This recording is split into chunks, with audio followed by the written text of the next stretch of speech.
Hola, salut à tous, chapitre 392 de Hunter x Hunter, il est là. La semaine dernière, il y avait des combats entre des gars qui cherchent Hisoka et en gros Hisoka et puis la chef de la mafia que soutenait Tserenei, si je ne me trompe pas. En gros, c'est ça. En gros, c'était des gars qui cherchent Hisoka contre en gros les sbires de la chef de la mafia que soutenait Tserenich, quoi. D'ailleurs, la chef de cette mafia-là, elle a déjà une cicatrice au visage, à la chance, quoi. Je crois que c'est à peu près ça. Donc, oui, ça prend du temps, mais il faudra que je me refamiliarise avec tous les noms, quoi. Donc, c'est parti. Première page. Le titre du chapitre, c'est Information. Donc, on nous montre un attroupement de personnes. Ah oui, un autre message. Le tome 37 sera en vente le 4 novembre au Japon. Ok, ok, ok. Donc, début du chapitre. On montre un tremblement de personnes, quelqu'un fait par ici, messieurs les soldats, faites quelque chose. L'autre fait celui qui a tiré s'est enfui par là. On voit les gens, en gros, des hunters qui font oui, écartez-vous. On voit un autre qui fait je vous dis de vous dépêcher. On voit derrière un militaire, quoi, il fait un peu de calme, s'il vous plaît, écartez-vous. En gros, ceux qui font la sécurité dans le navire, quoi. Et là, on voit quelqu'un qui fait aucun civil a été blessé. Vous n'avez pas, vous n'avez pas attrapé le meurtrier. On voit que les gens se plaignent, quoi. On lui fait oui, allez, dépêchez-vous, c'est ça. En gros, on voit qu'il y a un attroupement de personnes. On voit ceux qui sont censés faire régner l'ordre, quoi. L'un d'eux fait le conflit entre les clans a encore donné lieu à des coups de feu au cours d'une échauffourée qui a fait une victime. Hmm. Et là derrière, euh, on voit quelqu'un qui fait allez aider le mafieux qui est allé là-bas. Un autre fait je vais retourner dans ma cabine, mais est-ce que c'est possible pour le moment? Et là un autre fait seul un homme a pris la fuite. Un autre fait non, ils étaient deux, c'était les acolytes du type qui est à terre. Et là, on voit derrière des gars qui parlent entre eux. L'un d'eux fait j'imagine qu'il y a encore beaucoup de disparitions et de cadavres bizarres dans les niveaux inférieurs, non? L'autre fait hey, n'écoutez pas les rumeurs. Cette fois, il s'agit juste d'un règlement de compte entre deux petits voyous. Le tueur en série qui a sévi il y a quelques jours a déjà été mis aux arrêts. Et en gros, on voit clairement que les habitants, les gars qui sont dans le navire, quoi, les civils commencent à être inquiets pour leur sécurité, quoi. Et, euh, et là derrière, on voit que, en gros, derrière on nous met la confusion règne à cause de ce règlement de compte en pleine journée. Et là, on nous montre en gros le gars qui, rappelle-toi, au dernier chapitre, quand il marchait, il y avait plein d'oiseaux en naine qui volaient autour de lui, quoi. Il est matérialisé des oiseaux, quoi. Ce gars-là, on le voit qui est face au gars qui, rappelle-toi, transformait des parties de son corps en armes. Genre, il est transformé en marteau, après en massue. Donc, quand il avait été menotté d'ailleurs par les oiseaux de naine, quoi. Donc, en gros, on voit ces deux gars-là, quoi, qui sont debout. Et on voit les spectateurs au patron, ils font oh, il a envie. Et là, en gros, on voit le gars qui contrôlait les oiseaux, quoi, qui a mis du naine autour du gars je crois oui, je crois qu'il est mort, hein, le gars qui pouvait, en gros, transformer des parties de son corps en arme, quoi. Donc, on voit qu'il y a, en gros, genre, du naine qui est, en gros, qui est autour de lui, quoi. Et on voit, il y a des militaires qui arrivent. L'un d'eux fait, nous sommes venus parce qu'on nous a informé que vous étiez battu. Comment on va le blesser? J'imagine que tu vas porter plainte pour couper le sûr, pas vrai? Et là, en gros, le gars qui pour transformer des parties de son corps en arme fait non, non, non, ça va. Il a heurté mon épaule quand on s'est croisé et je me suis emporté. Mais ça va, maintenant c'est réconcilié. Et là, les militaires qui font la sécurité font d'accord, mais des gens m'ont dit qu'ils avaient entendu les coups de feu. Et, euh, et là, le gars qui peut transformer des parties de son corps fait oui, il y en a eu, mais ça n'a rien à voir avec moi. Ça n'a rien à voir avec moi. Et derrière, le gars à côté qui peut matérialiser des oiseaux, quoi, fait, c'est moi qui ai été visé par ces coups de feu. Là, les militaires font, tu es le jeune chef du clan Chu, c'est ça? Le gars fait, oui, c'est bon, ce type est clean. Et là, derrière, on voit le gars qui peut pas transformer partie de son corps en arme, fait, d'accord, eh bien, merci, messieurs. Derrière, on nous montre les militaires avec le gars qui peut matérialiser les oiseaux, quoi. Là, les militaires lui fait, tu ferais bien d'éviter de te battre contre les civils comme lui. Si jamais ces types portent plainte contre toi, on ne pourra plus te couvrir. Et le gars fait oui, je sais. Et là, le militaire lui fait discrètement pour savoir où se trouve le boss du clan I. Il demande discrètement quoi. Et là, il fait 50 millions à condition que tu ne me racontes pas de salade. Attends. Ok, il fait. Ok, le militaire lui fait. T'es prêt à payer combien pour savoir où se trouve le boss du clan EI? Et il répond 50 millions, à condition que tu ne me racontes pas de salade. Et le militaire lui fait je vois. Je vois qu'on a la main sur le cœur. Ces histoires de guerre totale sont donc vraies. Et il fait oui. Alors, où est-elle? Et il fait file-moi d'abord l'oseille et je te donnerai l'info après. Et derrière, le gars qui peut matérialiser les oiseaux fait je crois qu'on ne va pas pouvoir s'entendre. Son nom ne revient pas, quoi. Ah là là, il s'appelle déjà comment? Son nom ne revient pas, hein. Son nom ne me revient pas. Mais en tout cas, ce gars-là, il est en train de poursuivre les sbires de la chef de la mafia que Serenit soutenait, quoi. Bref, en gros, le gars qui contrôle les oiseaux fait je crois qu'on ne va pas pouvoir s'entendre. En gros, je redis. En gros, il est avec un militaire, quoi, qui est en gros venu pour en gros faire l'état des lieux, voir en gros ce qui s'est passé, quoi. Le militaire lui fait t'es prêt à payer combien pour savoir où se trouve la boss de la chef EI? Et le gars avec les oiseaux fait 50 millions, à condition que tu me donnes, tu me racontes pas de salade. Le militaire fait je vois qu'on a la main sur le cœur, ces histoires de guerre totale sont donc vraies. Et le gars avec les oiseaux fait ouais, et alors, où est-elle? Le militaire fait file-moi d'abord l'oseille, je te donnerai l'info après. Derrière, il continue en disant derrière, il fait au militaire je crois qu'on ne va pas pouvoir s'entendre. Je dois m'assurer de la véracité de ton tueur avant de lâcher une somme pareille. Le militaire fait ouais, je comprends ce que tu veux dire. Mais je risque ma vie en te vendant la tête d'un chef de clan. Et puis, qu'est-ce qui me dit que tu me paieras cette somme une fois que tu auras l'info? Je veux une avance de 30 millions et ce n'est pas négociable. Derrière, le gars avec les oiseaux réfléchit et fait et sur quoi se base cette info qui me donnerait une telle avance? Le militaire fait je connais le responsable des installations électriques de la compagnie qui a construit ce bateau. Et il m'a parlé d'un employé de la société qui s'est fait buter avant l'embarquement parce qu'il ne savait pas tenir sa langue.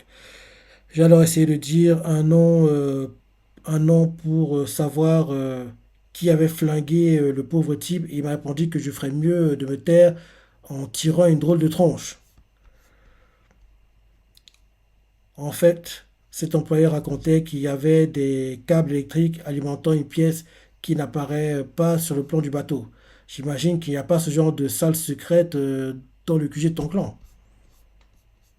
Et, et là derrière, le gars avec les oiseaux fait je vais chercher le fric, attends-moi ici.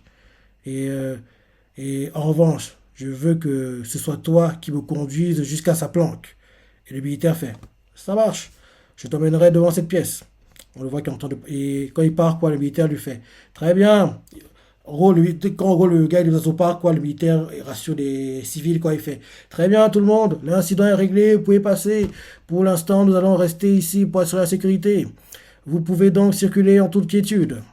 Et là derrière, on nous remontre le gars qui peut transformer partie de son corps en arme, quoi. On le voit qui marche, il a des balafres. Et d'un coup, quelqu'un se met sur son dos, quoi. Comme si tu portais quelqu'un dans le dos, quoi. La personne a d'ailleurs une marque au front, des yeux bizarres. Et là derrière, on nous prend la personne, quoi.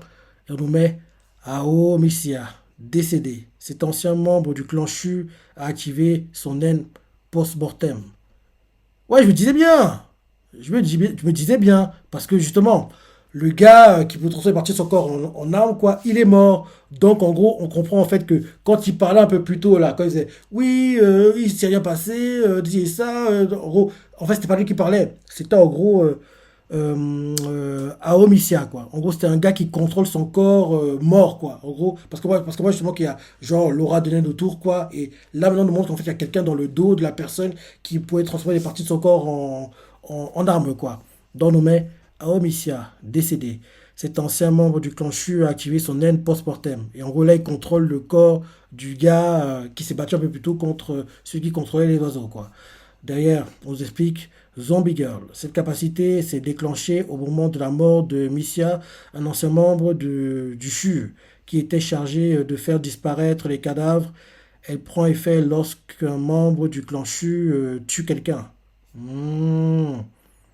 Le naine de Missia prend ainsi le contrôle du cadavre et le fait agir afin de régler à l'amiable les suites de l'incident qui vient d'avoir lieu, puis il disparaît dès que les choses se tassent. Ah, ok, ok, ok.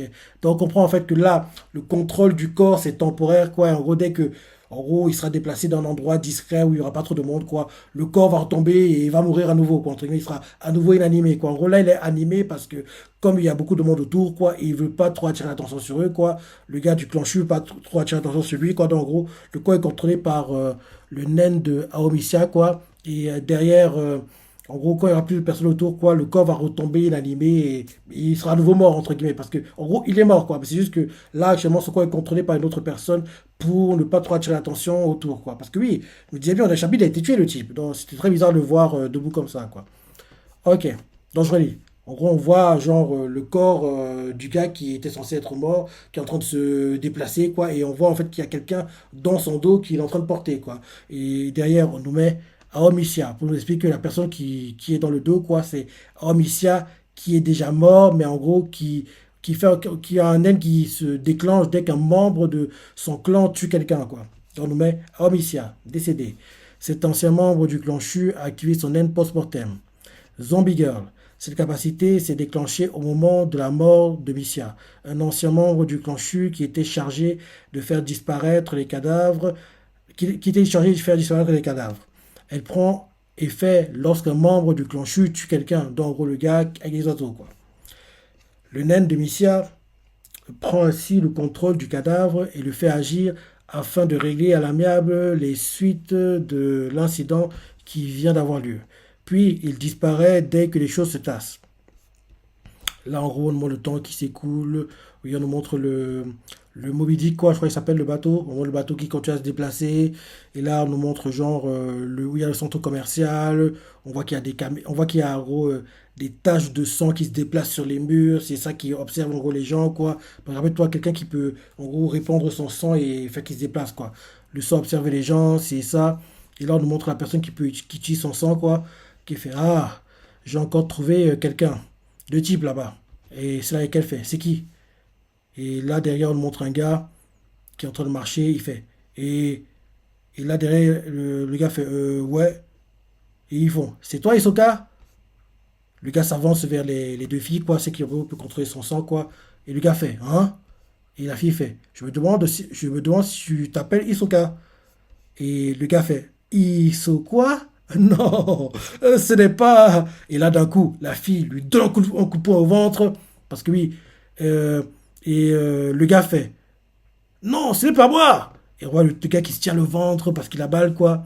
Et on voit les gars avec lui, ils font. Attends, qu'est-ce qui t'a pris? Ça va, Anna? En gros, le gars qui a été frappé, il s'appelle Anna, mais on sait qu'il se peut masquer son visage, quoi.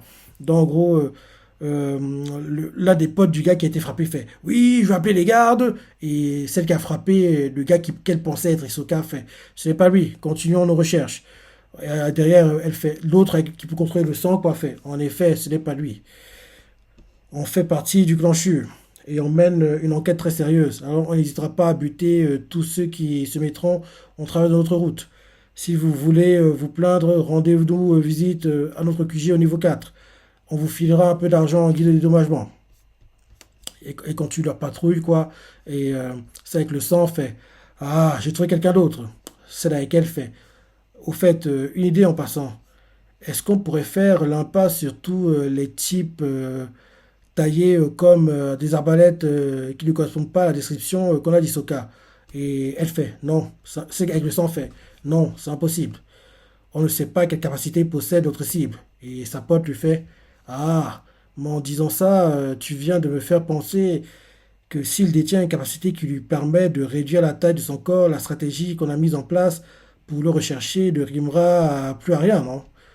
Et là, celle qui contrôle le sang sur sa tête, on aura l'air de quoi si c'est le cas? Elle regarde autour d'elle, dans le centre commercial, et là d'un coup, elle rencontre quelqu'un, c'est Isoka pour moi. Quelqu'un qui en gros porte une chemise noire, genre en gros l'un des boutons quoi, c'est en gros un pic quoi, un pic, ça fait une forme de pic et les cheveux tombent un peu vers le visage, Pour moi, c'est Hisoka. Pour moi, c'est Hisoka. C'est Hisoka pour moi. Je suis sûr que c'est lui.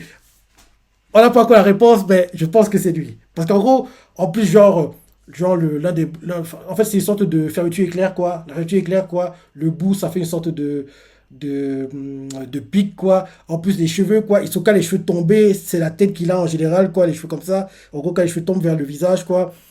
Pour moi, c'est Hisoka. On va voir si c'est bien ça.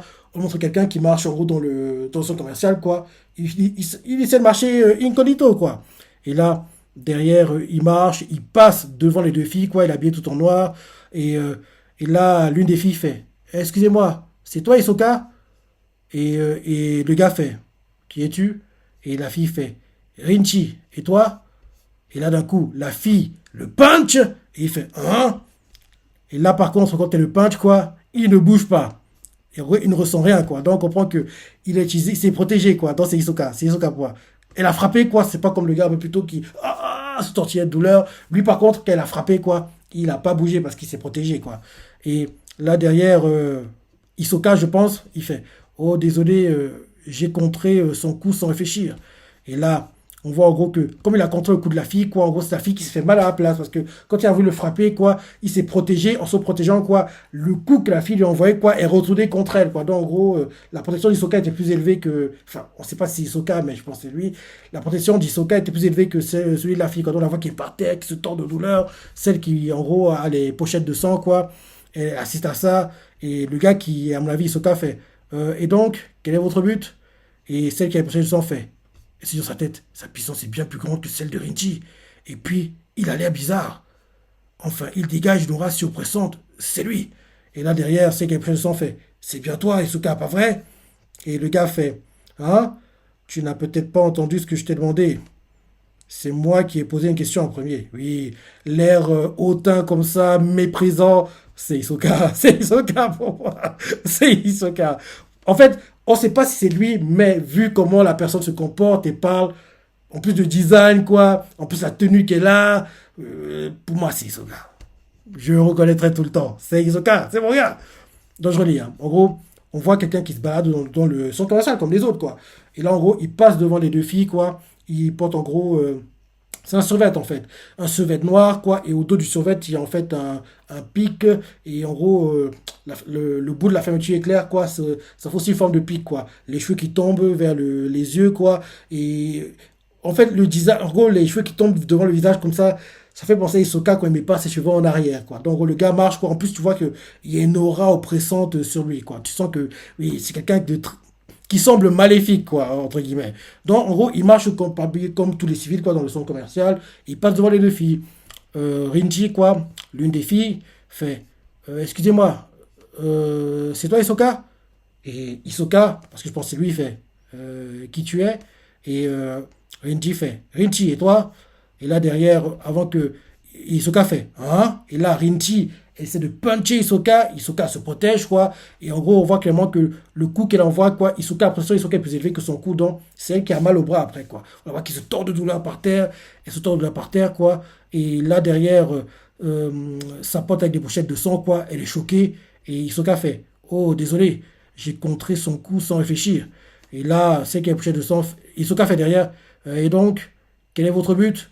Et celle qui a pochettes de sang se dit dans sa tête: Sa puissance est bien plus grande que celle de Rinchi. Et puis, il a l'air bizarre. Enfin, il dégage une aura surpressante. C'est lui! Et là, on la voit qui pense à paniquer, il fait: C'est bien toi, Hisoka, pas vrai? Et Hisoka fait: Hein? Tu n'as peut-être pas entendu ce que je t'ai demandé. C'est moi qui ai posé une question en premier. Et on voit la fille par terre, quoi, qui se tord de douleur. Et on voit celle qui a les pochettes de sang, quoi, qui commence à paniquer. Et fait: on ne nous a pas donné de raison, mais tout notre clan te recherche. Alors, si tu veux bien, si tu veux en savoir plus, tu n'as qu'à m'accompagner, d'accord? On voit Hisoka qui regarde autour de lui, on le voit qui sourit d'ailleurs, et la fille comprend pas, elle a même des sueurs froides, quoi. Et là, derrière, on change de point de vue, on nous montre des gars qui patrouillent aussi, quoi. L'un d'eux fait: Il paraît qu'il y a eu plusieurs incidents avec des coups de feu sur la place publique du secteur E. Deux gardes se sont entretués et un membre du clan Chu s'est battu contre une petite frappe. Enfin bon, on dit qu'il s'agit d'un civil ordinaire, mais j'y crois pas une seconde. Est-ce qu'un militaire t'a raconté des trucs à ce sujet? On voit une mamie quoi qui tient un kiosque, parce que oui, quand en gros elle observe elle peut voir ce qui se passe, quoi, la mamie fait merci. Non, les soldats, en gros on dirait que la mamie, celle qui donne des informations à l'un des clans, quoi, parce que oui, comme en gros il tient un kiosque dans la rue principale, on va dire, du centre commercial, quoi, donc en gros elle a une vue élargie de tout ce qui peut se passer dans le centre commercial, quoi. Donc en gros, on le voit qu'il donne l'argent à la mamie et il a acheté un truc, quoi, genre, qu'est-ce qu'il a acheté? Une glace peut-être? Enfin, il a acheté un truc au kiosque et la mamie fait merci. En prenant l'argent, derrière il répond, il fait non, les soldats ont seulement reçu l'ordre de ne rien dire. On se dirige vers une guerre totale, pas vrai? Enfin bon, les soldats de pacotille qui patrouillent dans les niveaux inférieurs sont prêts à tout raconter contre de l'argent. Mais c'est justement pour ça qu'on dit que la plupart de leurs informations ne sont pas fiables. Et, euh, et là, derrière, le gars qui parle avec elle fait c'est pas faux. Je, je passe au coq à l'âne. Je passe du coq à l'âne. Mais tu ne vendrais pas des cartons à autographe à tout hasard? Et la mamie qui tient le kiosque fait des cartons à autographe. Et le gars fait ne dis pas, ne dis pas n'importe quoi. Ok, ok, ok. Non, il fait ne dis pas n'importe quoi. Je n'ai pas de place dans ma boutique pour ce genre de truc. Derrière, il continue en disant qu'est-ce que tu crois? Je ne propose que des marchandises pour lesquelles mes clients sont prêts à mettre 10 fois le prix de base. Et le gars à qui il parle fait ben moi j'aurais pu payer 100 fois le prix pour un carton à autographe. La mamie derrière fait ici tu ne trouveras que des trucs en relation avec les addictions de mes clients comme de l'alcool, du tabac, des antidouleurs, quelques drogues qui n'ont pas encore été interdites et les instruments qui permettent de consommer ainsi que des tickets à paris sportifs. Et là derrière le gars se dit dans sa tête enfin bon, c'est vrai que ça n'a rien d'essentiel. Bon, qu'est-ce que je fais? Je me contente d'un morceau de papier ordinaire, non? Et là il fait après la mamie ouvertement bref, non, là, il fait. Bref, aucune boutique ni aucun vendeur à la sauvette du niveau 3 ne propose des articles fantaisistes comme celui que tu recherches. Et on voit le gars derrière, il se dit en sa tête, il me faut un carton pour récupérer l'autographe d'Isoka. Je ne veux pas lui donner l'impression d'un simple bout. T'es sérieux? Non, c'est un fan d'Isoka, le type? Il se dit en sa tête, il me faut un carton pour récupérer l'autographe d'Isoka. Je ne veux pas lui donner l'impression qu'un simple bout de papier fera l'affaire. C'est justement pour éviter ça que l'existence de ces cartons autographes a un sens. Et derrière, il dit ouvertement à la mamie, bon, je vois. Derrière, il dit à sa tête, en effet, si je le rencontrais par hasard, je pourrais lui transmettre mon enthousiasme en lui demandant de signer sur mes vêtements, mais ce n'est pas le cas, parce que j'ai encore le temps de tout préparer avant notre rencontre. Et là, moi qui est dans sa réflexion comme ça, la mamie qui tient le kiosque lui fait, si tu tiens toi à acheter un carton autographe, je te suggère de chercher un intermédiaire pour te mettre en contact avec un vendeur généraliste du niveau 1. Derrière, le gars fait, il y a des vendeurs généralistes ici, et, et tu es sûr qu'ils pourront me vendre ce que je veux? La mamie qui tient le kiosque fait, oui, j'en suis certaine. Au pire, s'il n'y a pas ce que tu cherches sur ce bateau, s'il n'y a pas ce que tu cherches sur ce bateau, tu auras toujours le moyen de te le faire livrer par le continent. Ces livraisons sont effectuées par des grands magasins auxquels on doit envoyer des informations sur les produits qu'on souhaite acheter. Ces services sont réservés aux riches, alors tu dois trouver un contact qui te servira d'intermédiaire. Et continue en disant, les livrets, il faut que je me réhabitue, hein. Il y a beaucoup de dialogues les livraisons par voie aérienne sont possibles jusqu'à ce que notre bateau atteigne la frontière maritime. La date limite pour passer une dernière commande a été fixée au 14e jour après notre départ. Mais pour une livraison express, il faut compter 3 jours de moins. En revanche, un simple drone peut assurer la livraison d'un carton à autographe. Et dans ce cas précis, il est sans doute possible de passer une commande un peu après la date limite. Enfin bref, je te donne un contact et de l'argent. Et là derrière, on nous montre une carte pour qu'on comprenne quoi. On voit la liste des courses vers notre monde via un drone. Mhm. Livraison des denrées via un dirigeable ou un drone de grande taille. Et le gars fait, je vois. Après ça, on nous montre le gars, il quitte le kiosque. En quittant le kiosque, on voit qu'il y a quelqu'un en costard qui est juste devant lui qui marche. En quittant le kiosque, il fait merci et désolé pour le dérangement. Après, c'est dans sa tête. Tout ce que je sais d'Hisoka, c'est que c'est un type bizarre qui fait plus d'un mètre 90. Et là, en gros, quand il quitte le kiosque, on voit qu'il y a deux personnes qui marchent pas très loin de lui, quoi. Un gars qui porte un costume cravate avec des lunettes, un autre qui porte une sorte de survêt, qui a une grosse barbe, qui est chauve. En gros, ils marchent comme ça, les gars. Et pendant qu'ils marchent comme ça, justement, on voit que ils sont en train d'arriver pas très loin de l'endroit où, justement, Hisoka a eu la, la confrontation avec les deux filles, quoi. Donc, en gros, on voit quelqu'un qui fait ah, il y a une échauffourée entre un membre du clan Chu euh, et une petite frappe sur la place publique du secteur E. Et là, derrière, on voit un gars qui se dit dans sa tête quand je trouverai Hisoka, ma récompense sera son autographe sur un carton. Et là, le gars chauve, quoi, qui marche dans le centre commercial, fait selon toute vraisemblance, le membre du clan Chu serait Iringi, le jeune chef du clan. Iringi, ouais, c'est lui qui contrôle les oiseaux.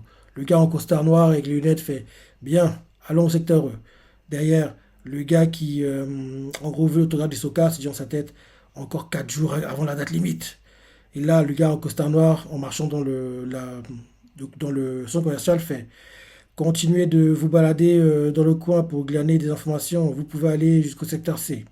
Ensuite, retournez au QG et dites tout ce que vous savez aux membres de la brigade fantôme. Mhm. Mm. Et en gros, on voit les deux gars qui marchent, quoi, et ils se disent, en fait, cette situation est fâcheuse. Je pensais qu'en leur autorisant d'aller au niveau 4 pour effectuer leurs recherches, les membres de la garde fantôme quitteraient le QG rapidement. Mais la présence de ces types dans le locaux nous empêche d'agir à notre guise. L'assassin du clan EI a atteint la condition requise pour activer sa capacité. Alors, puisque le monde et le garde fantôme ont jugé prioritaire le fait de l'attendre dans notre QG, ça signifie que ce sont de retables combattants. Ils ont perçu l'étincelle qui peut mettre le feu aux poudres entre nos trois clans et ont décidé d'un commun accord que l'assassin du clan EI était la clé qui les mènerait à Hisoka. C'est un groupe de monstres qui sait garder son sang-froid en évitant en évitant de courir deux lièvres à la fois. Notre piège qui consiste à contrôler leur mouvement est compliqué à mettre en place. Nous ferions donc mieux de nous concentrer sur Kisoka et de laisser le clan EI régler leur compte aux araignées. Quand il dit ça, on nous montre les différentes araignées, quoi. On nous montre Feitan et les autres dont les noms ne reviennent plus, quoi. Derrière, le gars avec les lunettes, quoi, pour sa réflexion, c'est dit dans sa tête. Si les membres de la brigade fantôme recherchent Hisoka, c'est seulement parce qu'ils veulent le tuer. Quand ce sera fait, ils se dirigeront vers le premier niveau pour s'emparer du trésor qu'ils recherchent. La situation sera différente en fonction de ce qu'ils visent. Il y a trop d'inconnus pour qu'on puisse imaginer ce qu'ils vont faire. Il faut donc régler tous ces problèmes l'un après l'autre. Et il fait, commençons par Hisoka. Après, cette fois-ci, il parle ouvertement, il fait, si le prétendu civil ordinaire qui s'est battu contre un membre du clan Shu n'est autre qu'Hisoka, on se sera fait doubler par nos rivaux. Mais ce sera tout de même une bonne chose. Il y a fort à parier qu'Ilingi a eu la même idée que moi. Nous devons nous servir d'Hisoka pour écraser à la fois le clan EI et la brigade fantôme. Il continue à parler et fait notre priorité est d'arrêter Hisoka. Ensuite, nous nous attaquerons au clan EI. Mais à part leur chef, nous ne savons rien sur ce clan. Pas même combien de membres il compte dans ses rangs. Il y a peut-être des utilisateurs de naines parmi eux. Je vais donc éviter d'agir en solo. Il continue en disant nous devons rester sur nos gardes avec Hisoka. C'est un floor master de la tour céleste. Si vous le trouvez, vous devrez me prévenir immédiatement et ne pas vous approcher de lui avant mon arrivée. Si Elengi ou moi arrivons à nos fins avec Hisoka, nous passerons à l'étape suivante de notre plan, qui consiste à veiller à ce que les membres de la brigade fantôme et ceux du clan EI s'entretuent. En général, quand les plans sont expliqués de A à Z comme ça, il y a un imprévu. Le fait que tout est expliqué comme ça, c'est-à-dire que, oui, ils vont pas réussir à berner les membres de l'araignée, quoi. Donc, j'ai hâte de voir comment les choses vont mal tourner pour les gars du clan Shu. Derrière, le gars se dit dans sa tête, Hisoka était assez fort pour décimer la brigade fantôme. Oui, c'est ça. Il fait, ok. Il fait, mais si Hisoka était assez fort pour décimer la brigade fantôme, il nous serait beaucoup plus simple de le laisser faire. D'après ce que j'ai vu dans la retransmission vidéo de son combat dans la tour céleste, il semble prendre plaisir à faire exprès de se retrouver dans des situations impossibles. Tch, on dirait bien que ce bateau compte à son bord un bon nombre de types dont les capacités dépassent l'entendement. Et là derrière, on change de niveau quoi. On nous montre, oui, 5 niveaux, il y a les gens pauvres apparemment. On voit qu'il y a des gens qui sont habillés de façon assez légère quoi, qui sont couchés par terre n'importe où. C'est assez délabré quoi. On dirait un peu une sorte de bidonville quoi. Après ça, on nous montre, oui, une pièce quoi. On voit les membres de l'araignée à l'intérieur. On nous montre justement, oui, les gars de l'araignée quoi, deux d'entre eux assis autour d'une table. On voit Feitan qui est en train de lire un manga. Et on voit en gros un gars qui en gros les observe quoi, qui, depuis qui observe en gros les membres de l'araignée quoi dans la pièce. Et le gars qui les observe se dit, je ne relève rien d'anormal. Et là on voit le gars qui a un katana dans les membres de l'araignée quoi, qui a un chignon. Souvent on ne revient pas, et même qu'il a une petite barbe et tout. Attends, je vais regarder vite fait. Araignée. Attends, c'est où? C'est où? Voilà. La brigade fantôme.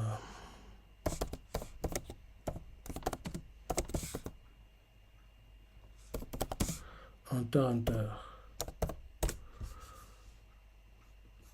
Oui, brigade fantôme, Hunter, Hunter.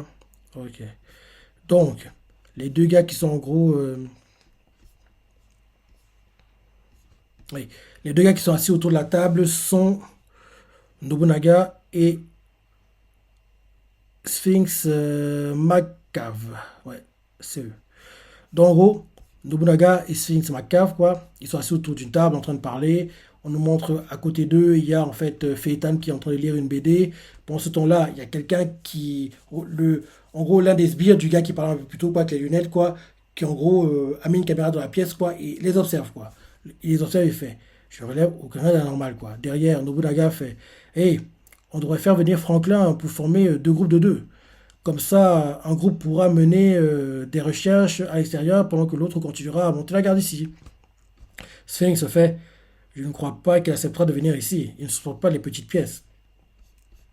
Derrière, Nobunaga fait dans ce cas, j'irai dehors avec lui pendant que vous montrez la garde ici. Et Sphinx fait quoi? Derrière, on voit Feitan qui fait effectivement, si on reste tous les trois dans cette pièce en étant sur nos gardes, notre cible aura du mal à s'infiltrer. Mais si on commence à s'impatienter avant notre ennemi, ça ne nous mènera à rien. On voit qu'il y a un autre qui est dans la pièce qui dort. C'est qui? C'est qui? C'est qui? C'est qui? Il s'appelle comment déjà? Hmm, On voit pas bien sa tête, on n'arrive pas à voir qui c'est. On voit qu'il y a un autre, parce qu'en fait, il y a des lits superposables, hein. En gros, Feitan est au-dessus, quoi. Il y a un autre qui est en dessous, qui est en train de dormir. Et, euh, et là, derrière, on nous montre les gars qui les observent, quoi. L'un d'eux fait l'équipe de recherche est de retour. Et un autre fait ouais, j'arrive. Quelqu'un tape à la porte. Et on voit quelqu'un qui fait hé, Vic, ça craint un max. Venez tous. Et les gars comprennent pas. Il fait c'est qui ce mec? On voit qu'il y a quelqu'un qui est dans le couloir, quoi. Et on voit que d'un coup, genre, il y a quelqu'un qui a genre, ouvert une fermeture éclair sur le mur, quoi. Et il est en train de frapper sur la porte dans laquelle, qui mène à la pièce où sont actuellement les gars de la brigade fantôme, quoi. Et là, derrière, on voit justement Sphinx qui fait quelle enflure. Alors qu'il peut s'introduire par surprise. Il décide de s'amuser avec nous. Et là, derrière, on voit les gars qui, en gros, les observent, quoi, qui regardent en gros tout ça depuis les caméras. On voit l'un d'eux qui fait regardez, ce moniteur, le membre de l'équipe de recherche sont de retour. Et là, en gros, on voit Sphinx qui ouvre la porte, il fait hé, dès qu'il ouvre, il voit qu'il n'y a personne. Ils se sont fait enlever en un clin d'œil. Et là, on voit Nobunaga qui fait, même en restant sur leur garde, s'ils ne comptent aucun utilisateur de naine dans leur rang, ils ne pourront absolument rien faire. Derrière, on voit l'un des gars, le gars qui les surveillait quoi, par les caméras fait, alors, où sont-ils? Et Nobunaga fait, sors de cette pièce et ferme cette porte à clé. Continue à surveiller le couloir. Si tu vois que ce soit, préviens-nous immédiatement. Le gars fait oui, oui, oui. Et là, on les voit qui vont regarder plus près vers la porte, quoi. Ils voient que vers la porte, il y a une sorte d'ouverture, quoi, comme si c'était une ouverture de fermeture éclair, quoi. Et ça les interpelle, ils s'approchent. Et quand, en gros, ils vont pouvoir, quoi. Et ils voient, en fait, qu'il y a quelqu'un qui est en train de tirer la porte, qui est en train de passer. Et le gars, il fait, ça ne vous ressemble pas. Ça ne vous ressemble vraiment pas. Vous pouvez très bien exterminer les clans du clan chat, détruire cette porte et aller tuer tous les riches qui se trouvent dans un niveau supérieur. Vous êtes bien trop poli et vous me décevez quelque peu. Et on voit celui qui fait tuer tout le monde, c'est quoi cette idée stupide? Tu t'es cru en pleine apocalypse ou quoi? Et puis, qu'est-ce que tu sais de nous d'abord? Le gars qui est en train de ouvrir une ouverture quoi, par la porte pour une fermeture éclair fait j'ai lu sur Wikipédia, enfin Wikipédia je pense, que vous étiez des voleurs inhumains sans foi ni loi. Mais il semblerait que c'est l'auteur de cet article qui est exagéré. Je crois que je vais devoir rectifier ça. Nobunaga d'un coup sort son katana et fait ouais, ce serait bien. Je pense qu'un truc comme des types sans pitié avec des énergumènes nous conviendrait mieux. Et là, la Shueisha nous met une rectification qui ne manquera pas de tranchant. Et on voit Nobunaga avec son katana. Et là, on nous met fin du chapitre 392. Ouais, ouais. Ah, donc maintenant, on aura le chapitre à 16 heures. Ah oui, quand on a changé, on est passé de l'heure d'hiver à l'heure d'été, enfin, l'heure d'été à l'heure d'hiver. Donc, en gros, oui, on a plus le chapitre à 17 heures, mais à 16 heures maintenant. Ok, ok, ok, ok. Ouais, comme d'hab, bon chapitre. Comme d'hab, les choses mettent du temps à se mettre en place, mais c'est souvent comme ça. Hein, faut faire avec. Hein, c'est la vie, quoi. Oui, bon chapitre. Plutôt bon chapitre. Et j'ai hâte de voir le combat de Nobunaga, parce que vu ce qu'on voit là, il devrait se battre au prochain chapitre contre le gars qui s'introduit et essaie de les surprendre. Donc, voilà. Voilà, voilà, voilà, voilà. Ouais, ouais. J'espère que. J'espère. Pour moi, on sait pas, mais j'espère vraiment que Gon est dans le bateau. Hein, parce que pour moi, on sait pas où il est. Hein.